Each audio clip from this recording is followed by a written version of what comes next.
Bienvenue pour cette nouvelle plongée. Aujourd'hui, on s'attaque à un livre qui fait couler beaucoup d'encre. Power, les 48 lois du pouvoir de Robert Greene. Un best-seller mondial, plus de 2 millions d'exemplaires vendus. Alors, la source, c'est ce bouquin assez unique. Il compile des stratégies de pouvoir piochées sur 3000 ans d'histoire. On y croise Machiavel, Sun Tzu, Talleyrand. C'est une vision assez directe, disons, des jeux de puissance. Oui, tout à fait. Et notre but aujourd'hui, c'est vraiment d'essayer de saisir le cœur de la pensée de Greene. Pour lui, le pouvoir, c'est pas juste la politique au sens large. C'est un jeu social, permanent, et souvent assez amoral, très stratégique. On va regarder quelques lois parmi les plus connues pour voir un peu cette vision. D'accord, allons-y. L'idée centrale de Greene, si je comprends bien, c'est que ce jeu de pouvoir, il est absolument partout. Un peu comme les intrigues à la cour, mais version moderne, quoi. Et ça demande une approche indirecte. Il faut maîtriser ses émotions, colère, affection, tout ça, et surtout soigner les apparences. Ça paraît presque à contre-courant aujourd'hui. Exactement. Et il apporte une nuance importante dès le début, en fait. Même les gens qui disent « Ah non, moi, le jeu du pouvoir, très peu pour moi », eh bien, ils utilisent quand même des stratégies, parfois sans le savoir. Ah oui? Comment ça? Afficher sa faiblesse, par exemple, ou prôner un égalitarisme qui est peut-être un peu tactique, jouer la carte de la transparence. Tout ça, ça peut être des manœuvres pour influencer les autres. Pour Greene, on n'y échappe pas, le pouvoir est partout. D'accord. Bon, la loi 1, elle donne le ton direct, ne surpassez jamais le maître. En gros, l'idée c'est, faites en sorte que vos chefs se sentent toujours supérieurs, brillants. Surtout, ne pas étaler ses talents au point de leur faire de l'ombre. Pas évident ça. L'exemple qu'il donne, et qui fait un peu froid dans le dos, c'est Nicolas Fouquet, le surintendant des finances de Louis XIV. Il organise une fête absolument somptueuse à Vaux-le-Vicomte. Ah oui, la fameuse fête. Voilà. Il voulait impressionner le roi, mais en fait, il a surtout montré sa propre richesse, son goût, et Louis XIV, il l'a très mal pris. Vexé dans sa vanité. Résultat, Fouquet arrêté, emprisonné à vie. Grosse erreur de jugement. C'est terrible comme exemple, ça montre bien le mécanisme. Et à l'inverse, il y a Galilée. Quand il découvre les lunes de Jupiter, il ne fanfaronne pas genre « Regardez comme je suis fort ». Non, il les appelle les astres médicéens. Malin. Très malin.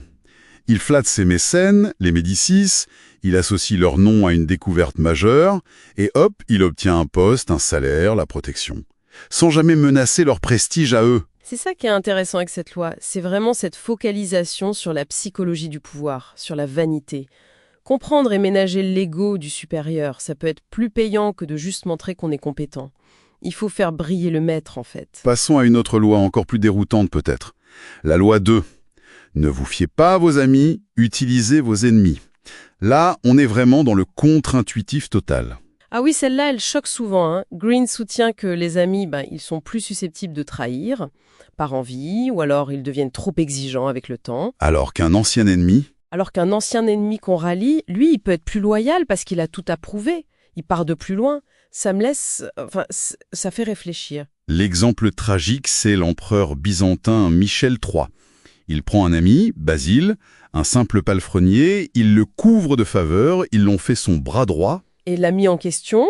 L'ami Basile finit par l'assassiner et prendre le trône. L'amitié, la proximité, ça n'a rien empêché. Ça a même peut-être aveuglé Michel III. Terrible illustration, oui. Et à l'inverse, on a l'empereur chinois Zhao Guanyin.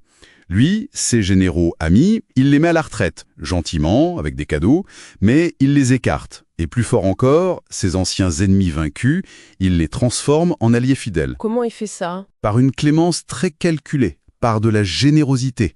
Il achète leur loyauté, en quelque sorte. Pas sur la base de l'amitié, mais sur l'intérêt bien compris. C'est très pragmatique. Oui, c'est une vision assez sombre de l'amitié dans ces contextes de pouvoir. L'envie, l'ingratitude, ça peut vite empoisonner les choses. L'ennemi rallié, lui, n'a pas ce bagage émotionnel. Sa loyauté est basée sur autre chose. La gratitude, peut-être, ou la nécessité de prouver sa valeur. C'est un calcul froid. On pense à Talleyrand qui s'allie à Fouché, son ennemi juré, contre Napoléon. C'est logique finalement, dans cette optique. Et ça nous amène bien à la loi 3, dissimuler vos intentions. Si tout est jeu d'apparence et de stratégie, alors il ne faut surtout pas montrer son jeu. Exactement. Garder les autres dans le flou. Utiliser des leurres, des fausses pistes. L'exemple de Bismarck est assez frappant. Vers 1850, il est archi-militariste, il veut la guerre contre l'Autriche. Mais pour gagner la confiance du roi de Prusse, qui lui est plutôt pacifiste, Il fait quoi? eh bien, il joue au pacifiste. Il feint l'admiration pour l'Autriche. Et une fois qu'il a obtenu son poste de ministre, là, il peut enfin préparer la guerre qu'il a toujours voulu. Dissimulation totale. Voilà. Cette loi, elle renforce vraiment l'idée que pour Green, le pouvoir, ça s'exerce souvent masqué. C'est pas forcément mentir H24, mais c'est brouiller les pistes, c'est utiliser des écrans de fumée, ne jamais révéler tous ses plans. C'est maîtriser l'info et la perception qu'ont les autres. Et si on relit ces trois lois, on voit bien la thèse de Green qui se dessine, le pouvoir comme un art très subtil de la manipulation indirecte. Ça repose sur quoi? Sur la maîtrise des apparences, une compréhension très fine de la psychologie humaine, la vanité, l'envie, le besoin de reconnaissance, et puis une gestion très stratégique des relations.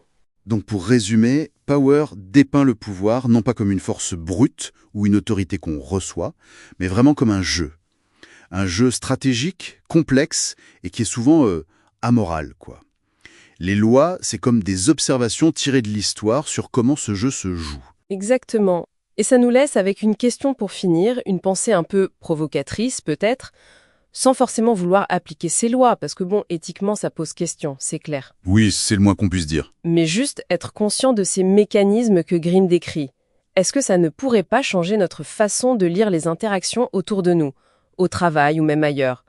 Qu'est-ce que cette perspective, même si elle est un peu cynique, nous révèle sur la nature humaine dès qu'il y a un enjeu de pouvoir, même tout petit?